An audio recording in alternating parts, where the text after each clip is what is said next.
direct sur l'île Maurice. Boker Tov à toutes et à tous. On est très heureux de se retrouver, comme chaque semaine, avec le Rav Yehuda Ben Ishaq de la communauté des Emunah Shlema. Il est 11h17, comme chaque vendredi, en direct de Jérusalem. On va avoir le plaisir d'écouter le Rav Ben Ishaq. Cette semaine, les deux étapes de la délivrance. On commence l'exil d'Égypte, mais on a déjà Moshe Rabbeinu, Moshe Rabbeinu qui commence à faire son entrée en scène. Ce cours est dédié à la mémoire de ma grand-mère, Micheline Bat Masouda Fernand. Bonne étude à tous et Toda Rabba Rav Ben Ishaq. Shalom, Toda Rabba, grâce à Aaron, on n'est jamais en bidoud et jamais en séguer. Voilà, alors effectivement, c'est peut-être pas un hasard et sûrement quelque chose qui vient de la providence, que précisément à la paracha de Shemot, qui nous fait descendre en Égypte, on commence un séguer pendant 2 semaines. On va passer ça très rapidement grâce à l'étude et on va profiter évidemment de ce qui nous est donné comme occasion de se retrouver, de réfléchir, de penser et aussi d'étudier et de créer. Alors effectivement, comme vient de nous le dire Aaron, on descend en Égypte, mais vous savez que Kadosh Baruch Hu a un principe. Magdim Troufa, la Maka. L'explication, la traduction de cette expression est que bien avant que survienne la plaie, on a déjà la troufa, on a déjà la refoua qui a été prévue par Akadosh Baruch Hu. Nous, les hommes, évidemment, nous connaissons l'histoire a posteriori, a priori. Alors, à nos yeux, on a le sentiment que c'est la machala qui a entraîné la troufa. Et au niveau divin, évidemment, les choses se font dans le sens contraire, sauf maaseh, b'machshava tchila. Donc, il est clair que la troufa, c'est-à-dire ce qui permettra à l'homme de sortir de malheureusement ce qui l'assaille, c'était déjà prévu et ça demande beaucoup d'efforts pour des fois le faire apparaître, comme on le constate maintenant, mais il y a une troufa. Et ce qui est extraordinaire, c'est de constater qu'il y a une troufa Baruch Hashem. Donc, même quand la Maka est arrivée, en fait, la troufa devait, le remède devait déjà apparaître. Alors, en ce qui nous concerne, évidemment, ça va être la shlichut de Moshe Rabbeinu. Moshe Rabbeinu, qui est né dans des conditions tout à fait particulières, qui va grandir dans des conditions tout à fait particulières, va un jour sortir du palais, là où il était, après avoir été adopté par la fille du pharaon. Et voilà qu'on nous raconte que lorsque Moshe Rabbeinu est sorti du palais, il n'est pas seulement sorti physiquement, mais il est sorti, c'est-à-dire qu'il est sorti de ce qui l'emprisonnait, de ce qui ne lui permettait pas de voir, de distinguer et de comprendre combien ses frères souffraient. Voilà qui nous est dit, comme nous le montre maintenant Aaron sur l'écran, Vayehi bayamim ahem, Vayigdal Moshe, Vayetze elechav, Vayar besivlotam, Vayar ish mitzri, Make ish ivri, me'echav. Je traduis. Alors, or, en ce temps-là, Moïse ayant grandi, alla parmi ses frères et fut témoin de leur souffrance. Il aperçut un Égyptien frappant un Hébreu, un de ses frères. Verset Yudbet 12. Vayifen ko vacho, vayar ki anish, vayach et amisri, vayitmenehu bachol. Il se tourna de côté et d'autre, et ne voyant paraître personne, il frappa l'Égyptien et l'ensevelit dans le sable. Alors voilà la première anecdote, j'allais dire, dont il est question à propos de notre maître Moïse quand il a grandi. Grandi, pas seulement dans un sens qui est physique, Vaïgdal Moshe, mais quand il a commencé à être gadol, c'est-à-dire qu'il a eu sa propre personnalité, sa propre capacité de compréhension, d'évaluer les choses. Jusqu'à présent, il a grandi comme un Égyptien dans le palais du Pharaon. Évidemment, quand on grandit dans le palais du Pharaon, on risque de trouver ça tout à fait normal que les Hébreux qui ont été asservis desservent fidèlement leurs maîtres, les Égyptiens, comme si c'était comme cela depuis toujours et depuis tout le temps, et puis peut-être même depuis la création. C'est ce que toujours nos oppresseurs ont voulu laisser faire croire, que nous étions un peuple qui était destiné à cela. Et Moshe, il est devenu Gadol. Il a grandi. Il est à un autre niveau. Il a sa propre compréhension des choses aujourd'hui. Et voilà qu'il comprend qu'il y a quelque chose d'anormal.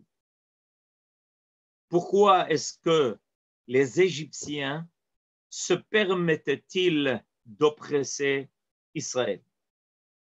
Et il est dans un état de révolte. Il va tuer cet Égyptien et il va le faire disparaître.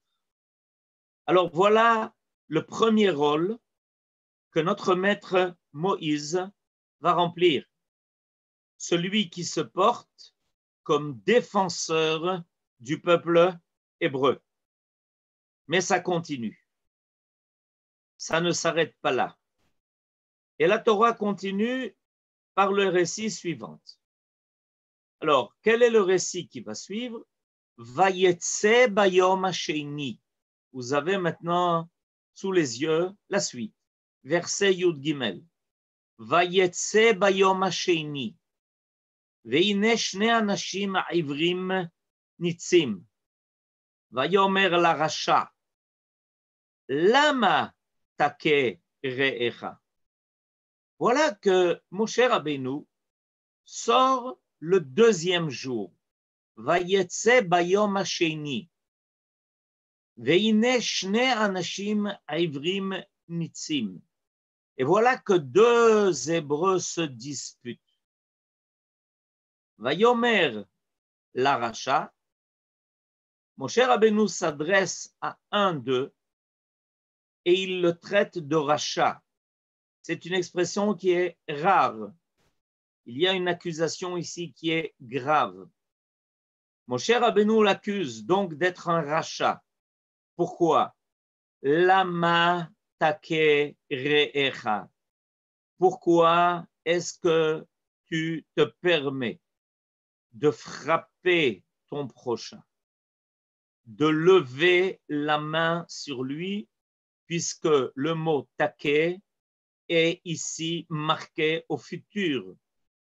Ça veut dire qu'il n'a pas encore frappé son prochain. Il va le frapper.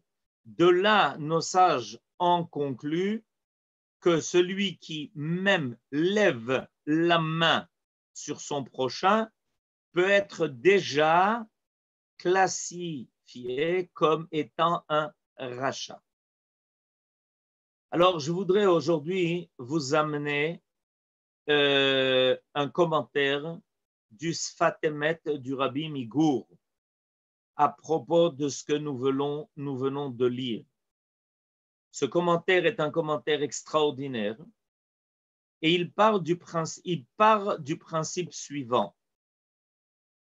On sait que tout le récit de la descente en Égypte et de la sortie d'Égypte est en fait quelque chose qui nous permet déjà d'envisager ce qui se passera à la fin des temps. En effet, la descente en Égypte et sa sortie sont les préliminaires des exils et surtout de l'exil qui va compléter, qui va terminer l'histoire du peuple d'Israël avec évidemment sa délivrance. Il y a ici quelque chose donc qui nous sert de modèle.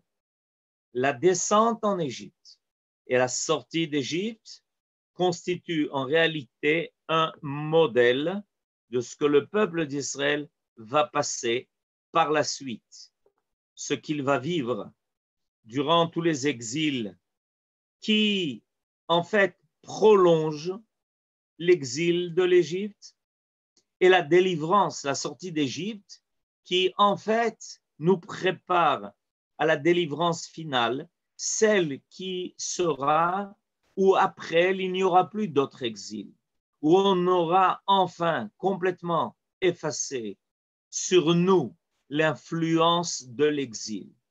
Parce que notre descente en exil en Égypte, évidemment, nous a mis dans une certaine condition dont il va falloir se libérer. C'est de cette liberté que nous parlons lorsque nous disons que Pessah, il est Chag Cherutenu, que cette fête-là est la fête de notre liberté. Pas seulement de notre liberté d'une histoire lointaine, mais d'une liberté que l'on acquiert et qu'on devra gagner et faire apparaître tout le temps, à travers toutes les générations, et qui finira par triompher de toute condition d'esclave dont on a pu avoir l'expérience, que l'on a passé. Et ce n'est pas facile. Ça peut prendre des milliers d'années et voilà ce qui nous est arrivé. Alors voilà, nous dit le Rabbi Migour, comment se fait-il que la Torah, lorsqu'elle nous parle du deuxième acte de Moshe Rabbeinu, nous parle Bayom Hasheni, de ce qui s'est passé le deuxième jour. Est-ce que la chronologie ici est importante? Est-ce qu'il était important de savoir ce que Moshe Rabbeinu a fait le premier jour et ce qu'il a fait le deuxième jour? On voit que la Torah a eu soin de préciser que ce que Moshe Rabbeinu a vu le lendemain du jour où il a tué cet Égyptien qui frappait un Hébreu, la Torah a précisé Bayom Hasheni. Pourquoi est-ce que c'était important pour la Torah de préciser que c'était Bayom Hasheni? Alors nous dit le Sfat Emet la chose suivante. Il nous dit que en fait, la délivrance, la sortie d'Égypte devait comporter deux étapes et qu'il en sera de même à la fin des temps. La première étape est protéger les Hébreux d'ennemis qui leur sont extérieurs, qui les menacent de l'extérieur, comme cet Égyptien qui frappait cet hébreu sans aucune raison, uniquement pour l'abaisser, pour lui faire vivre sa condition d'esclave, pour ne pas lui laisser un seul instant un sentiment de liberté, un sentiment de valoir quelque chose. Il y a une dévalorisation permanente qui se fait en exil. Et cette dévalorisation, c'est contre cela que Moshe Rabbeinu va lutter. Et c'est pour ça qu'il va frapper cet hébreu. Et d'un seul coup, il fait comprendre qu'un hébreu est capable de se battre, qu'un hébreu est capable de lutter. Il est même capable, en fait, de tuer son ennemi. Je me rappelle qu'une fois, lors d'une de mes visites à Yad Vashem, j'avais vu une photo qui avait été prise pendant la Shoah, où un groupe de résistants en France avait saboté une ligne de chemin de fer. Et en faisant cela, ils ont bloqué un train qui était rempli d'Allemands, de soldats allemands et de leurs officiers. Et voilà que des deux côtés du train surgissent les gens du maquis qui braquent leurs armes sur les Allemands et leurs officiers qui sont obligés de descendre du train. Et voilà qu'il y a un qui braque son arme sur un officier allemand et il s'approche de lui et il lui dit la chose suivante: est-ce que tu sais qui je suis? Et l'officier allemand lui répond: bien sûr, tu es de la résistance. Lui répond ce partisan en braquant son arme sur lui: je suis un juif. Et alors l'officier allemand répond: ce n'est pas possible. Lui répond ce partisan: pourquoi tu penses que ce n'est pas possible? Lui répond cet officier allemand: parce qu'un juif ne sait pas tenir une arme. Alors voilà, Moshe Rabbeinu est en train d'ouvrir une nouvelle phase. On est en exil depuis longtemps. On subit les affres de l'exil de l'Égypte. On était sans arrêt humiliés par les Égyptiens qui nous frappaient du matin au soir. Et nous n'avions pas le droit de résister, nous n'avions pas le droit de répondre. Et voilà que Moshe Rabbeinu, tout d'un coup, change la face de l'histoire. En une fraction de seconde, il inverse les choses. Un Hébreu se réveille, frappe son ennemi et le tue. Voilà ce qui s'est passé dans la première étape de notre délivrance. Nous dit le Sfat Emet, viendra un temps où la délivrance commencera par cette étape. Après avoir été longtemps en exil, les enfants d'Israël vont apprendre à se battre contre leurs ennemis et à les vaincre et être capables d'être ceux qui seront du bon côté des combattants, ceux qui gagnent et non pas ceux qui perdent. Comme ça nous est arrivé malheureusement, malgré tout leur courage, il y a 2000 ans, lorsque les enfants d'Israël ont plié genoux devant l'Empire romain, l'Empire de Édom. À la fin des temps, les choses vont changer et elles vont s'inverser. Mais, nous dit le Sfat Emet, qu'est-ce qui se passe le Yom Sheni? Qu'est-ce qui se passe le deuxième jour? Le deuxième jour, Moshe Rabbeinu a affronté une épreuve qui est plus difficile. Cette fois-ci, il n'a pas à se battre contre des ennemis qui viennent humilier le peuple d'Israël de l'extérieur, qui le menacent de l'extérieur. Mais il a affaire à une querelle au sein même du peuple, à deux juifs qui se querellent, à un qui est prêt à lever la main sur l'autre. Effectivement, il s'appelle Dathan et Aviram. Et ça, c'est quelque chose de grave. Moshe Rabbeinu ne s'attendait pas à cela. Il ne s'attendait pas à ce que tout d'un coup, dans le peuple, il y ait des délateurs. Parce qu'ils vont, en fait, révéler qu'ils savaient ce que Moshe avait fait hier. Et au lieu de louer Moshe Rabbeinu, d'avoir tué cet Égyptien qui menaçait cet Hébreu, ils vont l'accuser. Est-ce que, en tant que vainqueur, tu vas peut-être essayer aussi de nous imposer quelque chose?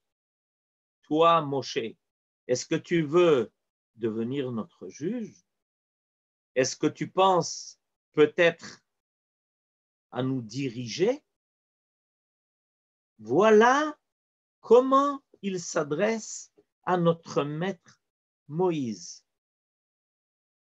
L'autre répondit, le verset 14, « Qui t'a fait notre Seigneur et notre juge?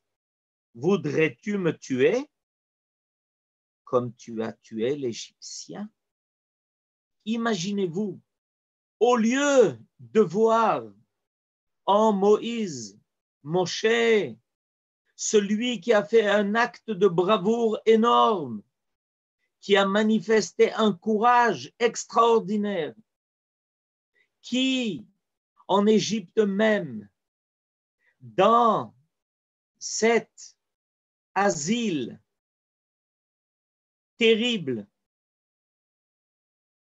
au lieu de le remercier d'avoir donné le courage de tenir le coup face aux Égyptiens, on l'accuse. On l'accuse de cet acte de bravoure. Et on se sert de cela pour maintenant l'accuser de peut-être vouloir prendre le pouvoir, décider de la façon dont les Juifs vont se conduire.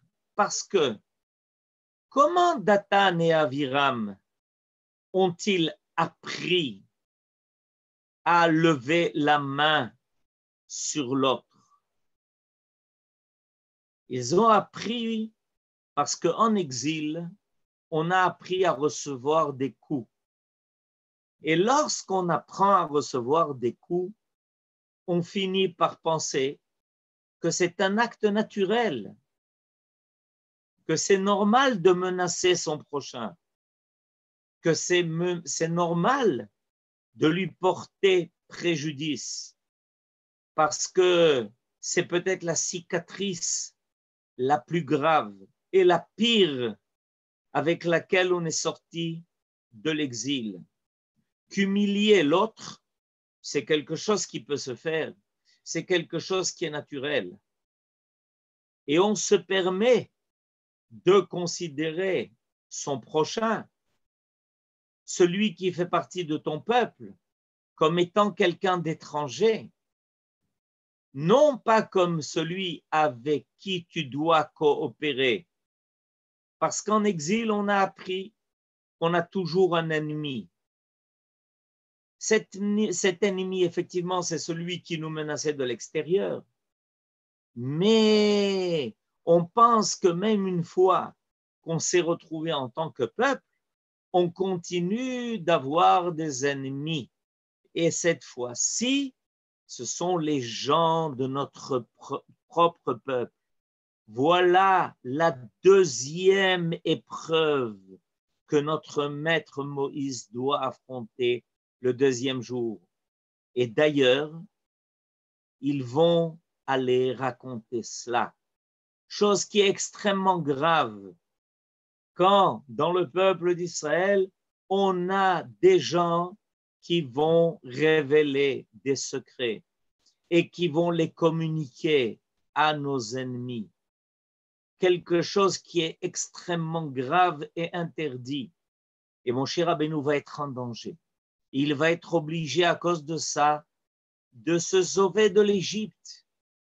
Peut-être que s'il avait reçu la coopération de ses propres frères, alors l'exil d'Égypte aurait été raccourci et que eux aussi auraient reçu le courage de se battre contre les Égyptiens et de renverser la situation.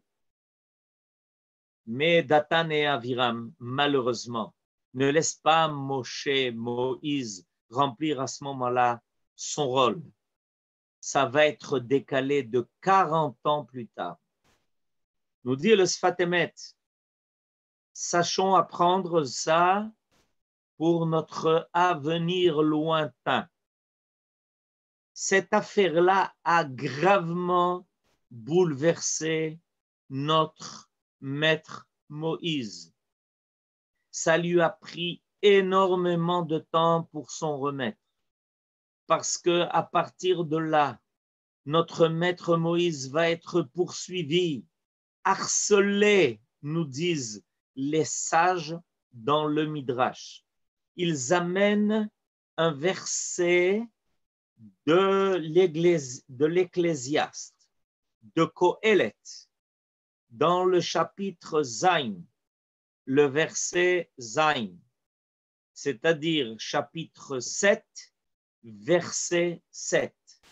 Ils vont amener, nos sages vont amener un verset de l'Ecclésiaste et ils vont dire que ce verset est exactement le verset qui va en fait nous révéler ce que notre maître Moïse va passer pendant des jours et des jours jusqu'à ce qu'il finisse par ne plus pouvoir rester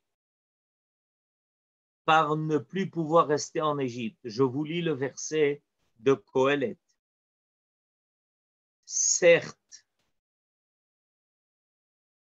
tout ce chaos affole le sage.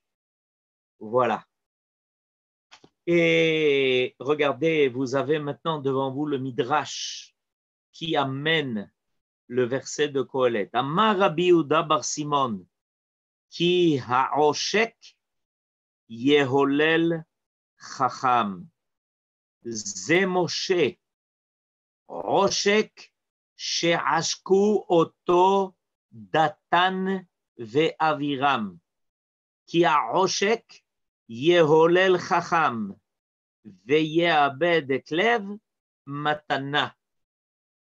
Nous dit le Midrash au nom de Rabbi Yehuda bar Simon que ce que Datan et Aviram ont volé, la hachok, c'est voler le salaire de quelqu'un. Cet état chaotique qu'ils ont provoqué, Datan et Aviram, au lieu de reconnaître, au lieu d'être reconnaissant envers celui qui a osé faire ce que les autres n'ont pas osé faire. Parce que Moshe Rabbeinu avait cette force de caractère. Il avait cette veillance d'oser dans ce camp terrible qu'était l'Égypte. Il a osé frapper et tuer un des persécuteurs. Personne n'avait osé le faire avant lui. Et quand on vole la reconnaissance envers celui en quel on doit être reconnaissant, quand on vole cela, quand on retire cette reconnaissance envers celui en quel on doit être tellement reconnaissant, même le Chacham perd pied. Parce qu'il arrive à se demander, est-ce qu'il a bien fait? Si ceux qui ont été sauvés viennent eux-mêmes l'accuser d'avoir mal agi, imaginez-vous un peu quelle chose grave s'est faite ici. Datan et Aviram, nous dit le Midrash, ont amené notre maître Moïse à se demander est-ce qu'il avait bien fait. Qui a oshek Yeholel Chacham. Yeholel, ça va lui faire perdre ses esprits. Ça va l'empêcher de réfléchir et d'agir comme il faut. Nous dit le Sfat Emet, il faut faire très attention à ce qui nous est dit dans cette paracha, parce que ce n'est pas par hasard que ces deux événements nous sont décrits par la Torah avec les conséquences de ces deux événements. Le premier événement était un acte héroïque, l'acte de notre maître Moïse, qui, bien qu'ayant grandi dans le palais du Pharaon, avait gardé intacte son identité, était resté fidèle à ses frères et n'a pas eu peur d'agir contre ceux qui l'oppressaient, bien que lui avait son avenir assuré.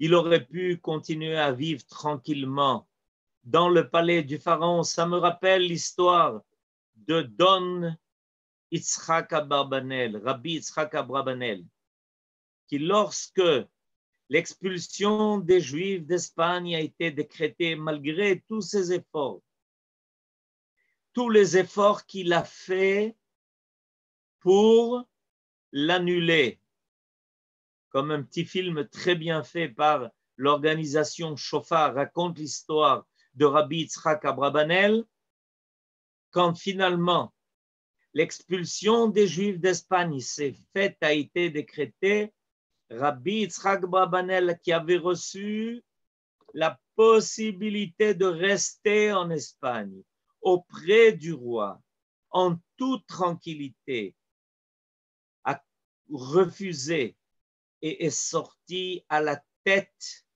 de ses frères. Il est parti lui-même et a quitté l'Espagne, à qui il avait rendu tellement de services, à la tête de ses frères. Moshe Rabbeinu sort du palais. Il refuse de continuer à vivre sa vie en toute tranquillité, bien qu'elle pouvait lui être assurée, parce qu'il voulait rejoindre ses frères. Et voilà qu'il commet un acte que l'Égypte n'a jamais connu, un acte de bravoure, un acte de révolte, un sursaut énorme de révolte contre l'empire égyptien, contre ceux qui le dirigeaient, contre ceux qui étaient au pouvoir, dans le but de donner à ses frères la force de se soulever. Et le deuxième jour, voilà qu'on l'accuse. Voilà qu'au lieu de reconnaître tout ce qu'il fait pour son peuple, tout ce courage qu'il a eu pour sauver un Hébreu qui était persécuté nuit et jour par cet Égyptien qui voulait prendre la femme de cet Hébreu et qui pour ça voulait amener à la mort du mari de cet Hébreu. Au lieu de reconnaître le mérite de notre maître Moïse, voilà qu'on va l'accuser. Alors ça renverse toute la situation. Voilà que tout d'un coup, notre maître Moïse,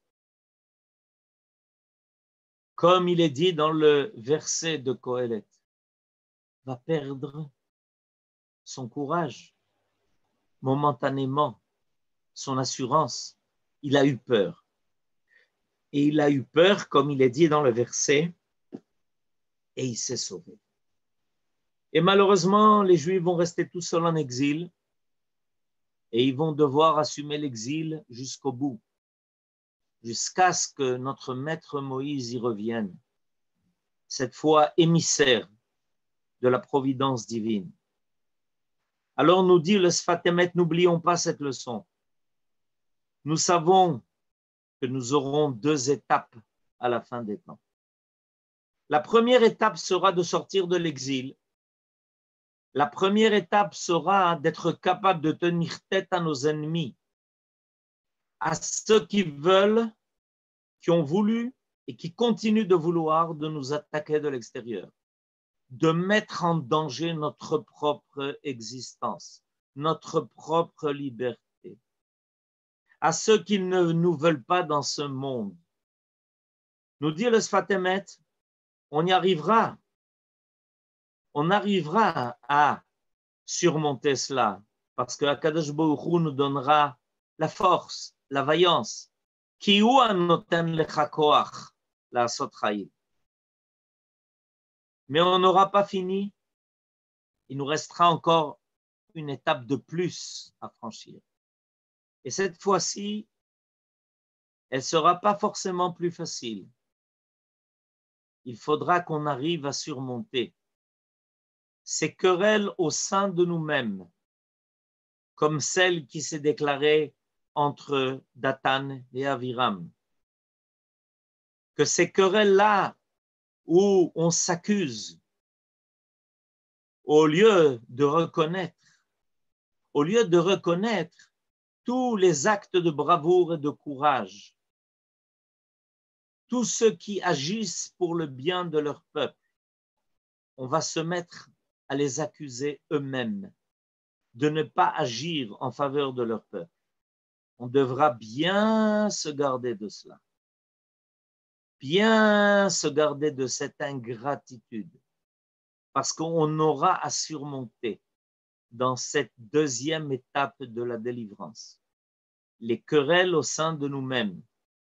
Et quand on arrivera, évidemment, à les dépasser, à la surmonter, parce que c'est seulement quand unis entre nous, nous voudrons notre propre délivrance et notre propre liberté.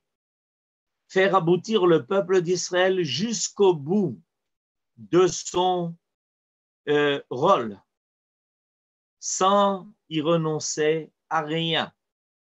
Être ce peuple qui va éclairer le monde entier en se plaçant en avant de la scène, en arrivant à des résultats dont le monde entier est ébahi, comme on peut le constater de nos jours. Le monde entier se demande comment ce peuple-là, qui est sorti de l'exil il y a quelques dizaines d'années seulement, est aujourd'hui capable de surmonter et de relever tous les défis que des peuples, que des États, que des empires qui existent depuis des milliers d'années ne sont pas, eux, capables de faire. Sachez que ces résultats sont en réalité notre capacité de surmonter les discordes qui sont entre nous et de reconnaître à chacun le mérite qu'il a d'avoir donné à son peuple. L'un sa force, l'autre son courage, l'autre sa sagesse, l'autre sa Torah, et à l'autre sa capacité de gouverner pour nous amener là où les autres ne sont pas capables de le faire. Alors nous allons souhaiter que Bezrat Hashem, avec des forces communes, nous continuons à surmonter toutes ces difficultés et que nous servions de phare à l'ensemble de l'humanité qui en a bien besoin. Amen. Ken Yehi Ratzon. Shabbat Shalom. Shabbat Shalom Harav, Toda Rabba. Nous sommes en direct et donc il y a une question de Jackie par le chat. Est-il vrai que c'est le même Dathan qui a été sauvé par Moshe le premier jour? Le premier jour, celui qui a été sauvé, le premier jour, l'Hébreu qui a été sauvé est un Hébreu qui était poursuivi par cet Égyptien. Il était le mari de Shlomit Bat Dibri. Et l'Égyptien avait remarqué Shlomit Bat Dibri, il voulait s'emparer de sa femme. Alors il essayait à tout prix de le tuer pour pouvoir s'emparer d'elle. Il s'agit du mari de Shlomit Bat Dibri. Voilà, Shabbat Shalom et à bientôt et Toda Rabba tout le monde. Toda Rabba, Shabbat Shalom Harav. On finit comme chaque semaine en musique, de Moshe à Moshe. On va écouter Moshe Klein, une nouvelle chanson qui s'appelle Pashut Lecha. Shabbat Shalom à tous. Vous pouvez ouvrir les micros et saluer le Rav et dire d'où est-ce que vous nous écoutez. Voilà, maintenant tu peux. Shabbat Shalom. Shabbat Shalom. Shabbat Shalom et merci beaucoup. Shabbat Shalom, merci. Merci beaucoup. Shabbat Shalom. Shabbat Shalom, Rav.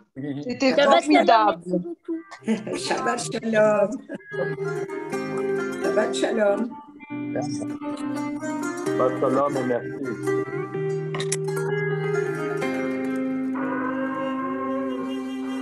זה שיר פשוט לך, אבא שבשמיים,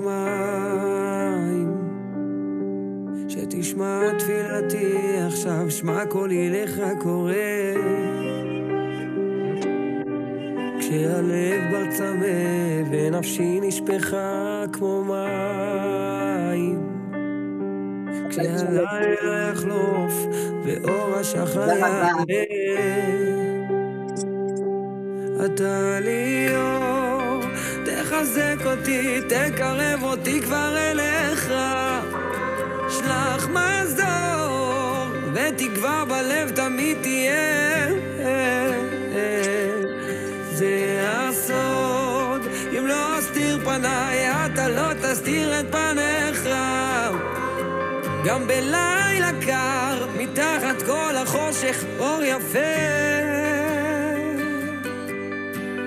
גם אם אין חש, או תבין אל ליבי ידעתי, תרבה כאבי, כי אתה בי תמיד שומר. לעולם כה גדול, אם שכחתי ושוב טעיתי, רק אחוז בידי, אתה ראה אותי אוהב.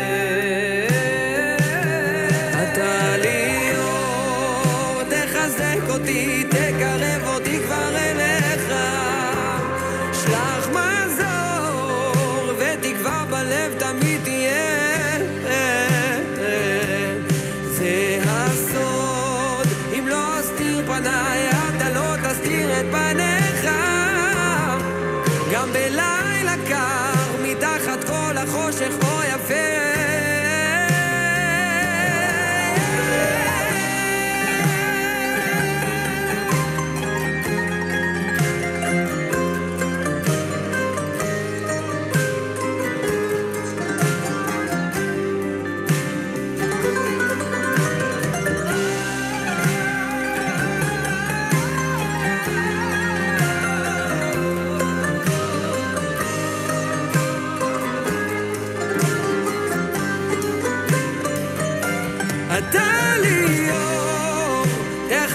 אותי, תקרב אותי כבר אליך, שלח מזור, ותקווה בלב תמיד תהיה, זה הסוד, אם לא אסתיר פניי, אתה לא תסתיר את פניך, גם בלילה קר, חושך אור יפה